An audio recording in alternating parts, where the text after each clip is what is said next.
Hello and welcome to That British Homestead. My name's Nick and this is little Andrew, and we're going to be going through all the seeds that we're going to be growing in May. So let's get started. Alright, so there's like tons of stuff you can grow in May, but there's also tons of stuff that we've kind of gone over in the last couple of videos where we talked about all the seeds that we're going to sow in that month, and I kind of just go over the ones that we can sow that are in addition to last month. So we are already sowing things like our squashes, we're already sowing things like lettuces, etc. from the past previous months, peas, spring onions, etc. So carrots, they're all things that you can sow successfully and every few weeks through April as well. But these are the things that we're going to go ahead and grow in addition to all of them great things. And the thing I'm most excited about, because we always start with the thing that I'm most excited about, is swede. So swede is a super exciting thing for me. So swede, this one's called Best of All. I love swede, and it's one of those things that I kind of forget that I love until the autumn. But in the autumn we eat about one swede a week, so that's super important for us to have. Additionally speaking, I really like branston pickle, and one of the things that you need to make branston pickle is swede. So I'm going to go ahead and make sure I grow tons of these so that I have them for the autumn. And I like to grow them in a massive batch because they store really well. I do like layered levels of wood chips, or wood shavings I should say, the same stuff I use for beddings for my ducks, and then I go ahead and store these, and they store really well. But I do want to go ahead and can a load of these in branston pickle because I absolutely love that stuff. And this year we're really focusing on trying to get all of our condiments sort of sorted so that we're making a load more condiments than we have done before. We already make things like mayonnaise, like the easy stuff, ranch dressing, etc. But it'd be really nice to have things like branston pickle. I've made it once in the past, but now I have more time on my hands and I can go ahead and focus on that. So that's going to be a really exciting one. This one I haven't grown for absolute years, but my sister got me the seeds. They are turnips. Now I've grown, I think it was snowball turnips. I hated them, but I have been told that if you roast them, they're much nicer. And you know what? I'm always willing to try. So let's go ahead and do that. I really hated parsnips for ages. So perhaps these are going to be my new parsnips where I try them every year. And eventually I start liking them. So I'm willing to try these roasted. Because I used to honestly, the hatred I had for parsnips was unbelievable, and I'm literally going to have parsnips for dinner tonight, roasted in honey, so that'll be exciting, won't it? You never know, I could find a way to like these. The next one is one of my absolute favourites. This one's just absolutely stunning. I think this is the second most attractive cabbage that one can grow. There we go. That is one of the most attractive Savoy cabbages, and I'd say that it is the second most. Wiggle wiggle. The second most, because Autumn King, in my humble opinion, is one of the most exciting cabbages you can grow because they are very, very, very beautiful in my humble opinion. But this is one of the ones that I really enjoy.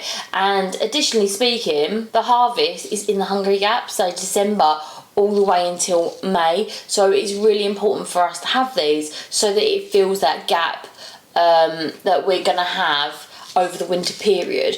I like to be able to still harvest something even though like the garden's shut for the year. So that'll be really interesting if we can go ahead and get that into the ground, because it will give us that abundancy over the winter periods. Not that we don't have our sauerkraut, etc. I absolutely love sauerkraut. I'm really enjoying it now. I'm not pregnant anymore, because obviously homemade sauerkraut you're not meant to eat whilst you're pregnant, so I've kind of not eaten it, and I really enjoy it. So it's really nice that I have that back in my diet. Cauliflower is another one that I'm excited about. This is a winter version.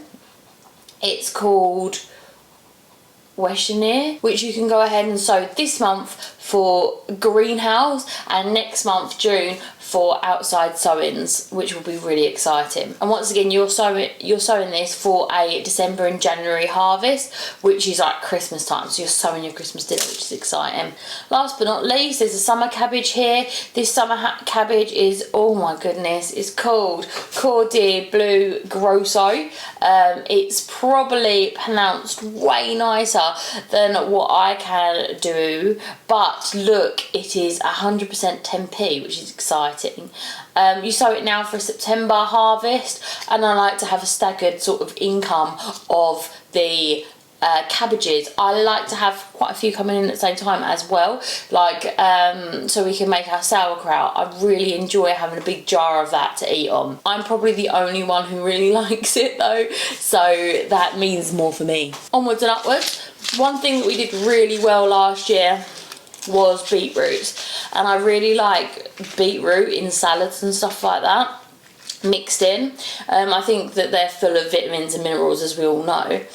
This one's called cylindrica. This is a very long, thin one, kind of like a really thick carrot. So if I go ahead and grow this, when you go ahead and pickle it, you can actually get like the same slice for each slice of pickle, which I know sounds really silly, but it's nice when everything looks nice in the pickling jar. So that's why I go ahead and grow this one. Talking of salads, there's another lettuce that we can grow. This is called red salad bowl.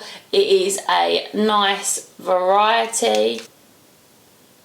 There's a nice variety of salad leaf. It's kind of got a red hint to it. So you can go ahead and sow that from now all the way until July. So that's quite a long window of time. I like to sow it really more when it's a little bit cooler outside, on the basis that it won't be bolting as quickly.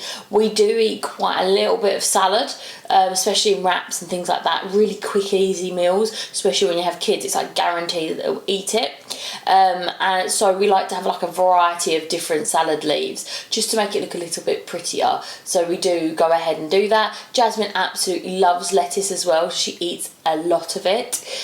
She doesn't like rocket because it's a little bit too peppery for her, but things like this she'll go ahead and eat. So we're going to make sure that we have quite a few of them and go ahead and pick it whenever we need to throughout the season. Next is a continuation but a different variety of beans. I know that we've already grown some beans. I've already got some that are sprouted and germinated and growing really well in the tent, but these are French climbing beans. Now these ones I grow in the Three Sisters formation, so I've already done my corn, and what I'm going to do, and that corn was self-saved, by the way, I'm very proud of that, and what I do is I start that off in the seed tent, and then probably in a couple of weeks I'll plant that out in the plot, and then I'll go ahead and let that grow a little bit. Hopefully it won't be eaten by ducks. And then what I'll do, once that's a little bit more established, at the base of each corn I will put some beans. So these are climbing beans varieties, so I'll go ahead and do that, and they'll climb their way up the beans, and we'll keep those for dried beans. So these ones are called Cobra, and these ones are called Golden Field beans. So they're really cool to have. These are Barlotta beans as well. These are also climbers, and I'll go ahead and do the same with those ones. I really like having it like that. These ones are really pretty. So these ones are really pretty. They've got like a nice little bit of a design on there. I've also saved a load of beans like over the years, and I'm going to go ahead and pick some of those out and sow some of those as well. So I've got like yin yang beans, cow beans, all sorts of things in there, and I want to have a nice variety, because I think that when you can beans, they look so much nicer when there's like a big variety in there. I don't know if it makes a massive difference in terms of like fibre and nutrients, probably a little bit, but for me it's more, I want to eat beautiful food. So when we're making things like baked beans, I want them to have lots of different beans in there. Also we have things like chillis, and we put tons of beans in there as well, so I want to make sure that they look really pretty, and it's really convenient to have them canned. So that's what we're going to go ahead and do. But I think it's important to have the Three Sisters as well, because they work so well, and I will be trying to put some form of squash at the bottom to kind of was going to say weed out the weeds, but shade out the weeds is probably the better way of saying that. So we're going to go ahead and do that in the back garden this year. And grow our normal tomatoes and a bit of lettuce, etc. So it'll be quite exciting. And 20 tons of strawberries, because they've already started to flower. They look amazing. Going on to flowers, there's a couple more flowers that we can go ahead and grow. Forget-me-nots, I know what you're going to say. People say, oh, but they're weeds. My nan grew these, alright. My nan's never wrong. My nan grew them, and she grew them every year because they're like perennials, aren't they? And they are just so lovely, and I really think that they kind of remind me of home. I've always wanted to have like a kitchen, I've always wanted to have like a cottage garden look, so I think I might be growing these as part of that, so incorporate more flowers and beautiful things and shrubs and things like that into my garden, and it will attract more bees, etc., which is really important. Talking of attracting bees, I have this mix of different flowers, and they are absolutely beautiful, as you can see. These are called Cedar Pink, so 2 guesses to who picked these ones. That's right, Jasmine. So these are annuals, and they're all different mix of poppies and you name it, okay? There's all sorts in there. And we grew them last year, I think it was, and we plant them out in her little area. And of course, like, they're like multiple shades of pink. She loves it. So when her bulbs go ahead and die down, we can have something else to kind of excite her into gardening again, which will be really exciting. She does like 2 things in the garden. She likes flowers, and she likes bonfires. So take from that what you will. And the next thing that we can go ahead and sow is fennel. One of my friends absolutely loves fennel, so that's why I grow it. I have to say I'm not a massive fan of fennel. So if you have any recipes that you think, right, Nick, you don't know what you're chatting about, this is how you eat fennel and it's amazing, please let me know. If not, I'm going to be going ahead and sowing it and chopping it off and giving it to her. Thank you so much for watching. Just a short one this time. And if you like our videos, please go ahead and subscribe. It means a lot to us because we're such a tiny little channel. And I do appreciate it. And I will see you next time. Bye-bye.